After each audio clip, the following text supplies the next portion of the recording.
Hello, Cowboys Nation. Welcome back to Fourth and Forever. I am JR Castillo, and there's a lot of things wrong with this football team. It's just this isn't going to be so much a review as this is going to be me a rant. I'm about to rant, and I get to rant again for the second time in 3 weeks because this team sucks defensively. Let's put let's put the kibosh on some of that. This team sucks defensively.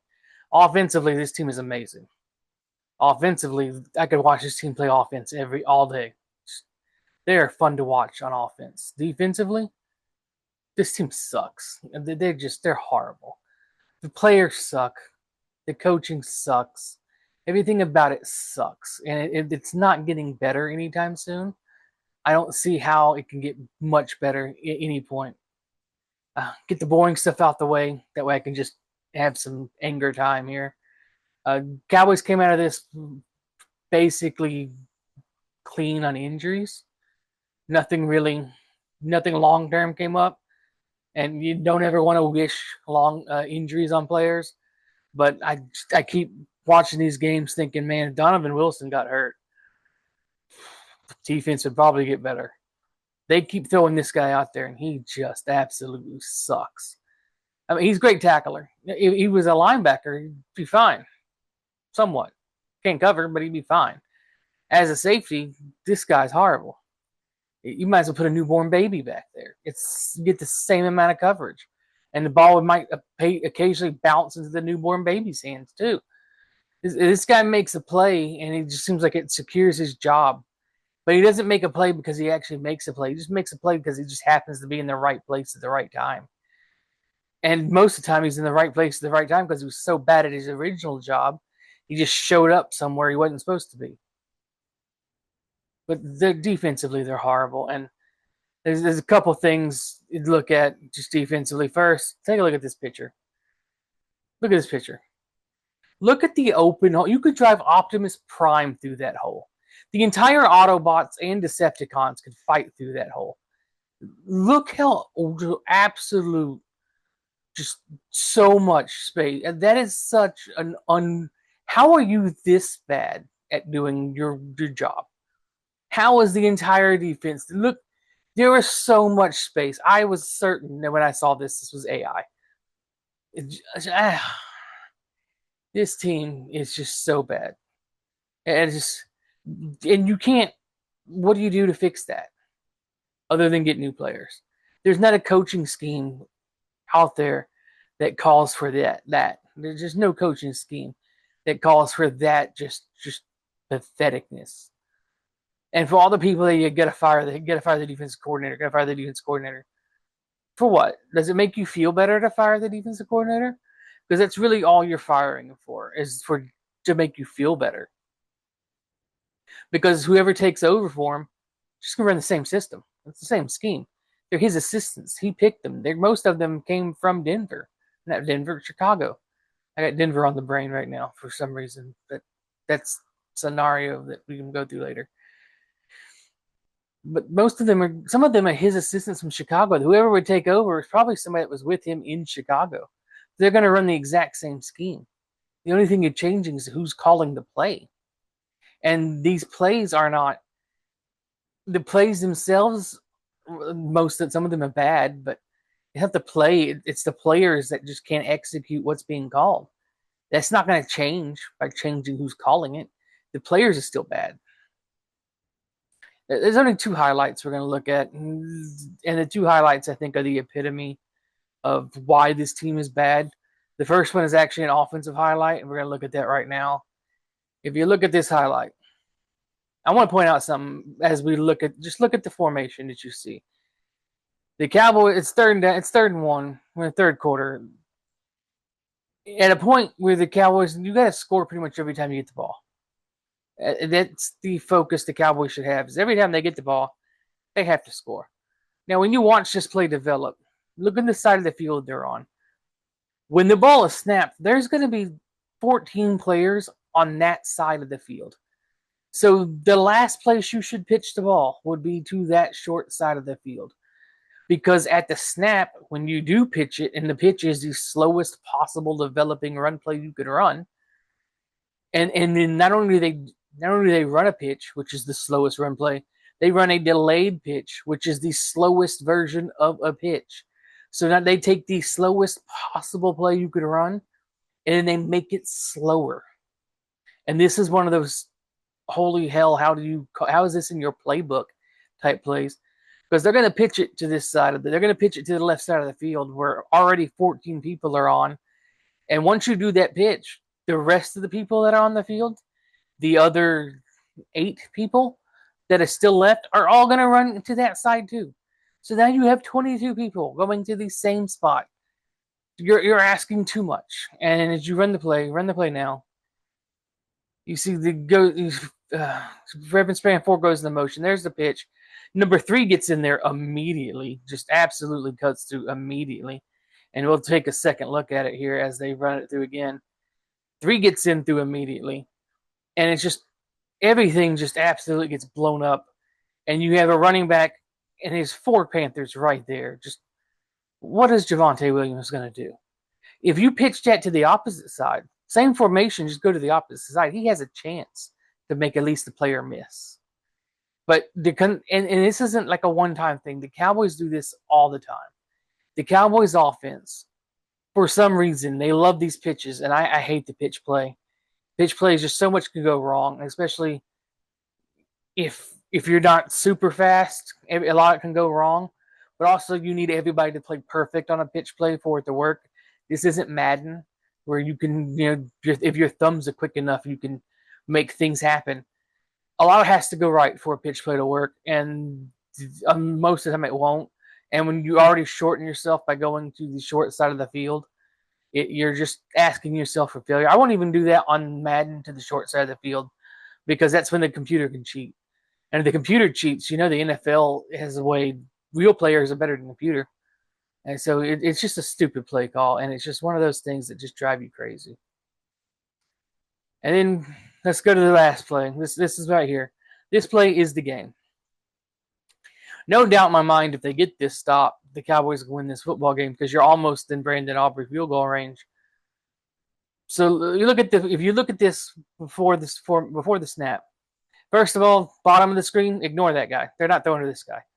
This guy might as well. I mean, had this cornerback here been a little bit further, maybe they try this, but they're not throwing it. And no, sir, if this isn't Bryce Young, if this is another quarterback that's better than Bryce Young, they may try this.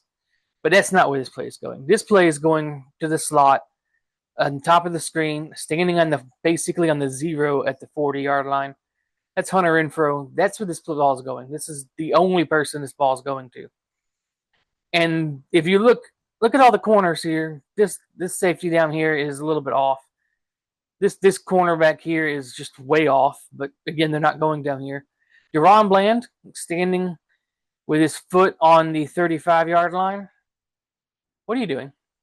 First down's at 36. He should be up here. Ideally, he should be where Trayvon Diggs is playing this at the 39. As everybody else is. This guy here is at the 37. He's getting kind of risky. But DaRon Bland should be up here at 39. Instead, he's up here a yard past the first down marker, and he's sort of taking a step back. So this is the stupid, and I refuse to believe this is how it looks in the playbook as a default. Now, what I think the Cowboys are doing, and what I want you to watch at the snap, is if you look dead center, right about where the center is, look at the Cowboys standing up. That's Kenneth Murray. That's the linebacker. What I think the design here is that Murray is going to do an instant hit pump, basically a pump fake at the quarterback at the snap. And then he is going to dart covering the slant, because anybody with a functioning brain cell realizes, oh, this is a slant with how far he's lined up. Hunter Renfrow is basically going to say, they're going to say hut. He's going to slant in, and he's going to catch the ball at around the 36, maybe the 35. But that's the idea here. And my guess is the Cowboys are being fancy with this. And you got Murray's going to do the pump fake, and he's going to immediately dart to the slant to try to cut it off. That way he can knock the ball out or get a pick. And you're making that more complicated than it needs to be. Murray should be right here at the 36, at the 36-yard line, and then he can still do the dart and maybe make contact and knock the ball loose. And Bland should be up here at the 39 to pressure him. That way he can't just hit it right there. So when you run this play, and we're going to run it now, you see the motion. Everybody's doing it. It's clear. There's the quick pump fake, and he almost gets there. He almost gets there. And we'll run it back for just a second look. Murray almost gets there, and pause it for a second again. When you look at it here, Deron Bland is sitting, and I'm gonna slide in at the snap. Deron Bland is now at the 33-yard line, so he is a good 4 yards past the first down. This is the stupidest play coverage. It could not. This is dumb. You wouldn't do this in Little League. You wouldn't do this Pee Wee football, and they don't even pass in Pee Wee football. Why you would do this? It boggles my mind. Again, this is being fancy for no reason when you're not good enough to be fancy. This team is not good enough. They don't have the talent to be fancy. So to try this pump fake, let me get out there and knock it down and, basically bait them into throwing the game-winning catch here is just on levels of stupidness that my brain can't comprehend. And we'll run a play again here as we'll run it again. That way you can see it again. It's just the level of stupidness here is I can't put it. My brain will not function well enough to do it. It was only 2 highlights I got because the only 3 highlights you really need to see. The team is stupid. For every step they make forward, they seem to they get in the bus and just hit reverse to go backwards. And I don't. The idea was if you win the 3 games before the bye week, and then you can start looking at, maybe we can make a trade to get better. I don't see the point right now why you would make a trade to try to get better.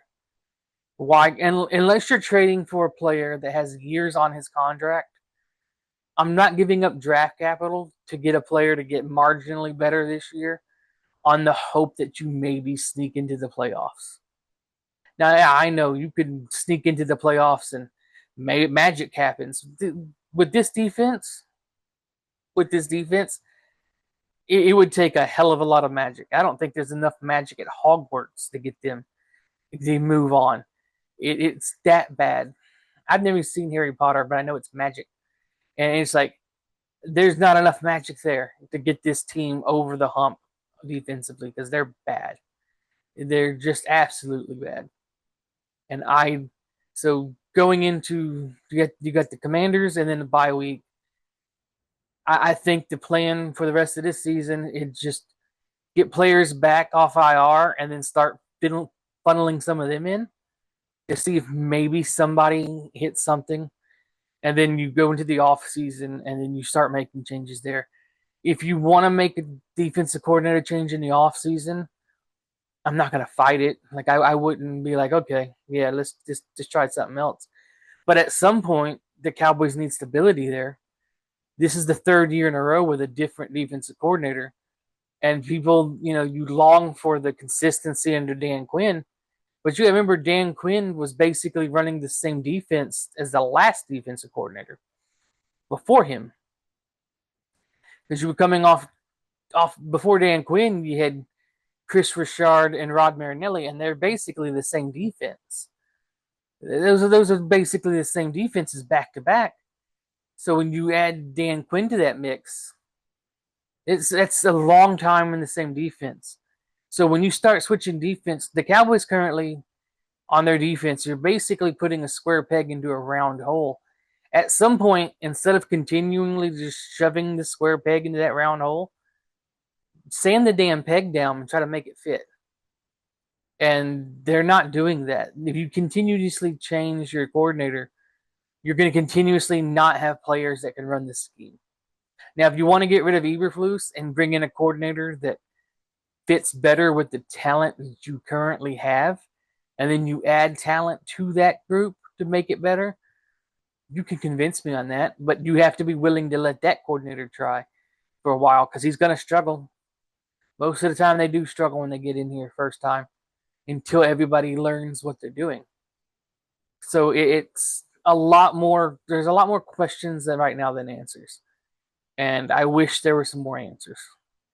But right now, this team is bad, and I don't know how much better they're going to get right now.